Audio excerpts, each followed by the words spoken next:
We'll tell you that Delta State has revealed a new date for the National Youth Games. Yes, the National Youth Games that should have started in September 7th. That's some days that to come now, but there's a new date for that. Also on the show, we'll tell you that Solution Football Club of Anambra State is set for a screening exercise for a recruitment of professional footballers. Fulham have completed the signing of Alex Iwobi from Everton Football Club. We'll also tell you that Max Verstappen has a record-breaking 10th consecutive Formula One win. We'll tell you about that on the Sports Show, Sports Today. We also have athletics featuring on the show, tennis, and then league and results of matches are played across major leagues in Western Europe. We'll check out what went down in France, Germany, Spain, Italy, and in England over the weekend. Now, let's start with our first story. Our first news on the show, we'll go to Nnewi and talk about the Diamond Championship, the Under-17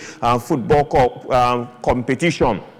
Let's tell you that the CEO and publisher of Sports Pro News, Bayo Issa, has commended Nigeria pillar of sports Chief Donatus Agu Ejidike over the success of the Igwe Orizu Diamond Championship. The tournament, sponsored by Nigeria pillar of sports, was held in honor of His Royal Highness Igwe Kenneth Orizu III, who marked his 98th birthday and 60 years on the throne. He described Chief Ejidike as a philanthropist par excellence, and noting his contribution to sports development will continue to resonate in the minds of Nigerians. I commend Chief Ejidike for his initiative. He has been able to use sports football in particular to highlight the reverence of Igwe Orizu and also celebrate his stewardship to his community. For many reasons, this event will continue to serve as a reference point as one of the great initiatives from the office of the Nigeria pillar of sports, noted the sportscaster who was also part of the week-long event in the ancient town of Nnewi. The final event, of course, which happened a fortnight ago, saw Hopeland FC of Nnewi emerging champions of the competition after defeating the Rangers FC of Achina of Agwata 9-8 on penalties after a goalless draw in the regulation time. But Pro Sports Publisher is commending the benefactor of that championship, talking about Chief Donatus Agu Ejidike, who is a Nigeria pillar of sports for bankrolling that competition. And we'll get to see more and hear more about that in time to come. Now, moving away from that, let's tell you that the management of Solution Football Club of Awka, Anambra State, have announced a screening exercise for recruitment of professional footballers in a press release made available to the public dated Sunday, 3rd September 2023, and I read: the management of Solution Football Club of Awka, Anambra State, wishes to announce a screening exercise for recruitment of our players. The week-long screening exercise will hold from Wednesday the 6th to Wednesday the 13th of September 2023 at the Awka City Stadium, Awka, Anambra State, by 7 a.m. each day. The screening exercise is free and conforms with all football guidelines geared towards recruiting young, talented, and experienced footballers of Anambra extraction and beyond for our dear state professional football club, Solution FC. For more information, please call the numbers 08141154232 or 08178339272. And this was assigned by Solution FC management. Yes, Anambra State have a new club, a Solution Football Club of Awka. Anambra State is a government-owned club, and of course, in subsequent edition of our Sports Today on ABS TV, be sure to get to hear more about a Solution Football Club of Awka. But get to know that the screening exercise for recruitment of our professional footballers will come up and is starting this Wednesday, the 6th of September, and it will wind off next Wednesday, the 13th of September 2023, happening at the Awka City Stadium. So for you out there watching this program, if you have young boys and men out there that are interested in playing professional football, this is an opportunity for them. All they need to do is to be out there at the Awka City Stadium on this Wednesday, the 6th of September, for this screening exercise for you to have opportunity to play for Solution Football Club of Awka, Anambra State. So it's a 1-week screening exercise coming up Wednesday to the upper Wednesday, 6th to 13th, to be precise, of this month, and Awka City Stadium is at the converging point for this screening exercise as we look forward to the commencement of a Solution Football Club of Anambra State. And like we told you, we will follow up on the proceedings on how that club unfolds in terms of their footballing activities for the 2023-2024 Nigeria football season. Moving away from that, let's go to Delta State. Let's tell you that the 2023 National Youth Games have been postponed by 2 weeks at the instance of the host at Delta State, according to reports. According to Saturday's release signed by the Public Relations Officer, Braveman Wodi, the event initially scheduled for September 7th to 17th will now run from September 21st and through October 1 at the Stephen Keshi Stadium in Asaba. The release reads, "A happy new month, wishes to you all. I am directed to bring to your attention that the Ministry of Sports Development has informed you that at the instance of the host at Delta State, the National Youth Games has been shifted to now commence on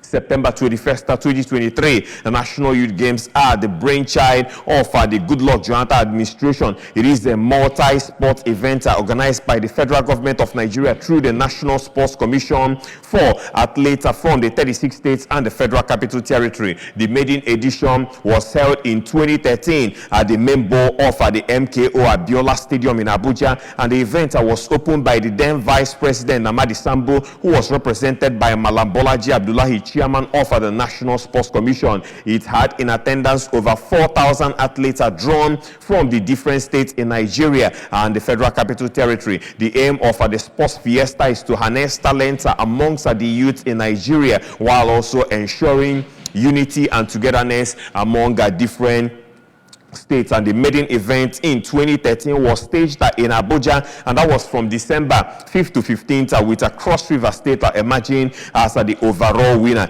It was closely followed by Akwa Ibom State and the first runner-up, and Delta State as the second runner-up. The second edition of the event was hosted in Ilorin, and that was from September 21st to 30th, 2016, while subsequent editions in 2017, 2018, 2019, and 2021 were held in Ilorin, Kwara State, due largely to the success recorded during the 2016 event, which was hosted in Ilorin, we hear. Also, it was reported that the University of Ilorin and the Federal Ministry of Youth and Sports Development signed a memorandum of agreement to host the games at the University of Ilorin for 5 years. Delta State is the perennial champion, having won all but the maiden edition in 2013. This year's edition has now been postponed twice, having initially been scheduled to take place from February 8 to 18 at the Denis Osadebe University, Asaba, Delta State. The event was later rescheduled for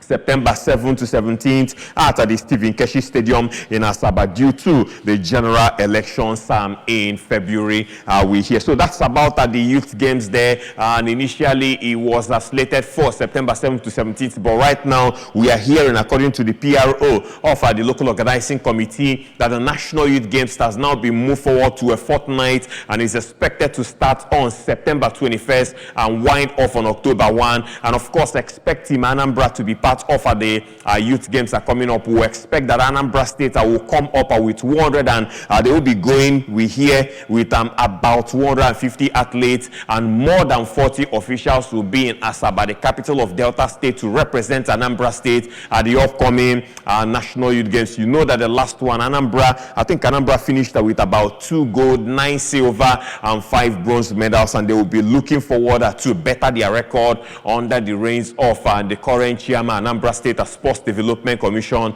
talking about Honorable Patrick Estate Onyedum. But I know that Delta State at the Youth Games will now hold from the 21st of September to clock off on October 1. Away from that, let's talk about football. Let's talk about the second tier of Nigerian football. When you talk about the first tier is the Nigeria Professional Football League, the NPFL, and the action starts up next weekend, Saturday to be precise. The second tier is known as the Nigeria National League, the NNL, and the third tier you have the NLO1. The fourth tier is NLO2. Now let's focus on what's happening in the NNL, which is the second tier of club football in Nigeria. The Nigeria National League, NNL, has announced that its 13th Annual General Assembly will be held at the Federal Capital Territory, the AGA, precursor to the NNL 2023-2024 new season, is scheduled to take place at the Nera Hotels Jabi Lake on September 7, 2023. That's at Jabi Lake Hotel, Abuja. Clubs are expected to arrive in Abuja on the 6th of September 2023 and will depart on the 8th of September.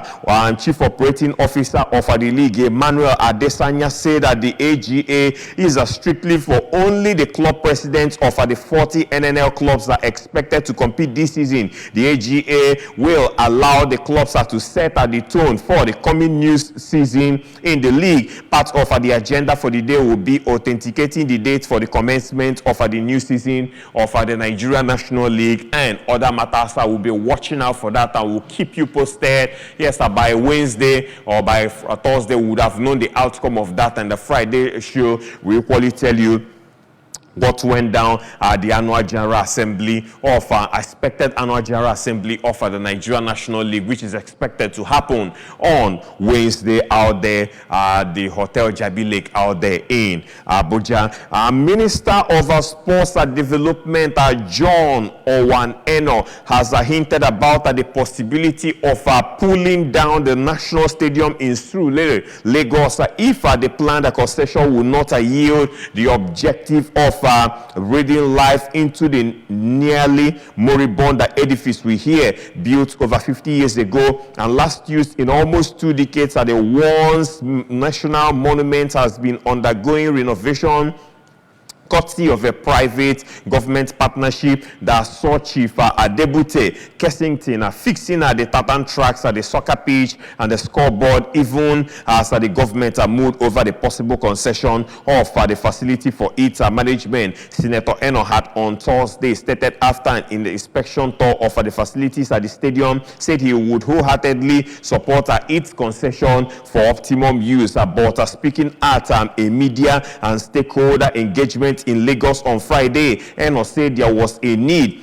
to give a second thought to the planned concession in the overall interest of the country, insisting that the right decision will be made. He promised to operate an open door policy and carry every federation along to ensure the overall development of all sports, adding both the male and female as well as the physically challenged athletes will be given equal attention, it stated. And now let's move away from that. Now let's talk about Nigeria players abroad. Let's talk about Alex Iwobi. Fulham have completed the signing of Everton midfielder Alex Iwobi in a deal which could reach £22 million. We hear the 27-year-old Nigerian midfielder joined Everton from Arsenal in the summer of 2019 and made 123 league appearances for the Toffees, scoring 6 times. He has signed a 5-year deal with Fulham as he links back up with his old Everton boss, Marco Silva. The move went through despite Fulham midfielder João Paulinho's move to Bayern Munich collapsing earlier in the day. Meanwhile, Fulham also completed the loan deal for 26-year-old AC Milan and Senegal left back Fode Ballo-Toure. But our focus is on that man you're seeing on your screen, Alex Iwobi, who has now signed for the third club in England. He played for Arsenal. From Arsenal, he went to Everton. Everton is, in Liverpool, and now he's back to London and Fulham. So expect to watch or see Alex Iwobi playing at the Craven Cottage in no distant time, and that's the new move Alex Iwobi has made. He has completed this move worth about £20 million, which can rise to as much as £22 million. A move completed from Everton to Fulham Football Club of England. Elsewhere, let's tell you that former France under-21 international Amin Adli has opted to play for Morocco and received his maiden call-up to Walid Regaglio's squad for the upcoming matches against Liberia and Burkina Faso. We hear the Bayer Leverkusen winger, who was born in France, holds a dual nationality and represented the country of his birth at youth level. However, Adli was shortlisted by Moroccan Football Federation as a potential candidate to play for the Atlas Lions, and decided to accept the invitation to switch allegiances. We hear the 23-year-old moved to Germany in 2021 after spending his formative years at Toulouse, and has gone on to make 51 Bundesliga appearances for Bayer Leverkusen. Adli was included in Regaglio's 28-man party for the 2023 African Cup of Nations qualifier against the Lone Stars on September 9th, and the friendly with the Stallions 3 days later. We hear.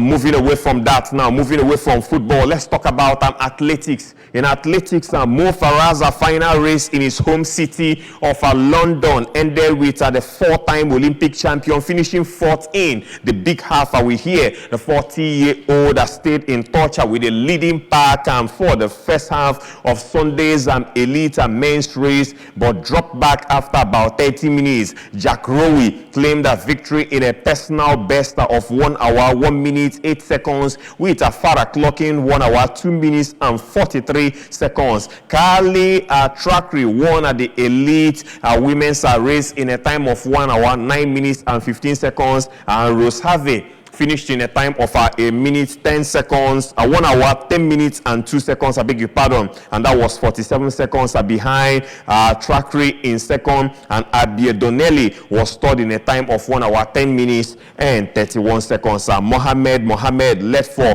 much of the men's race, but finished 8 seconds down after being dropped by Rowe in the final stages, while Andrew Bootchat finished in a time of 1 hour, 2 minutes, and 15 seconds, and was third. Mo Farah, who has 6 world titles to go with his 4 Olympic golds, was next to finish and has confirmed he will retire after competing at the Great North Run on the 10th of September. And in no distant time, won't be seeing that of Mo Farah again, as this is about his last time race in the marathon. And we say congratulations to him, wishing him all the very best in the next adventure of his career. And he has been there all through.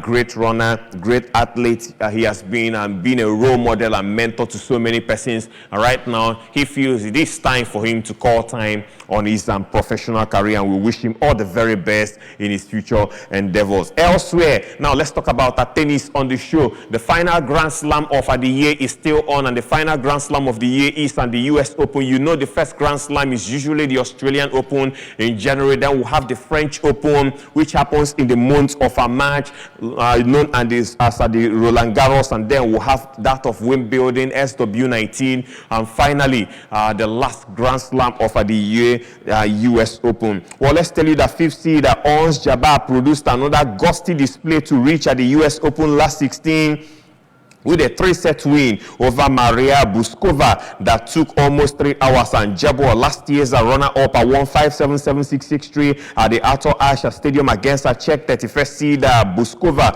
who was hampered by thigh injury. Tunisia's Jabeur, 29 years of age, has been struggling with illness in New York. And Jabeur's next match at the Flushing Meadows, she hunts for a first major title, will be against a Chinese 23rd seed Zheng Qinwen in the night session on Louis Armstrong Stadium. Wimbledon champion Marketa Vondrousova needed only 56 minutes to beat Ekaterina Alexandrova, and Czech 9 seed Vondrousova quickly wrapped up a 6-2, 6-1 win against the Russian 22nd seed in a match which started about 23:30 local time. She goes on to play American World world number 59 Peyton Stearns, who ended a British number 1 Katy Bottas in the Flushing Meadows. And now quickly, let's go to motorsports. Formula One is what we'll focus on. Red Bull's Max Verstappen broke a Ferrari's Valiant challenger to set an all-time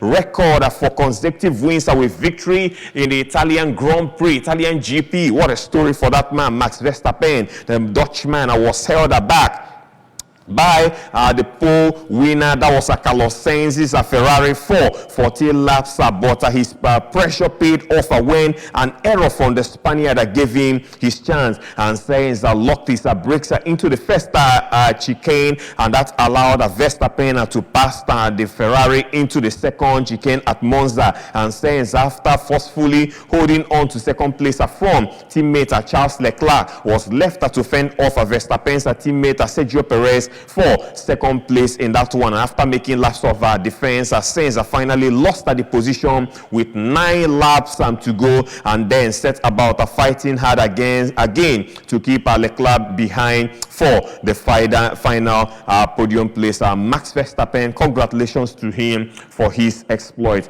And lastly, in football, former Spain midfielder Juan Mata has joined Japanese top flight club Vissel Kobe on a free transfer. We'll hear the 35-year-old who had spells at Chelsea, Manchester United in England, was a free agent after leaving Galatasaray, and that was on the 1st of July. He helped Galatasaray win the Turkish title last season, but has struggled for regular first-team football. Matters honors in an illustrious career, including being part of the Spain squad, which won the 2010 World Cup. He also won the Champions League with Chelsea, who he joined from Valencia, as well as the Europa League and the FA Cup with both the Blues and Manchester United. But right now, as he gets towards the twilight of his career, he has signed for Vissel Kobe on a free transfer, and the deal is on. And let's see how long that man can play before he calls time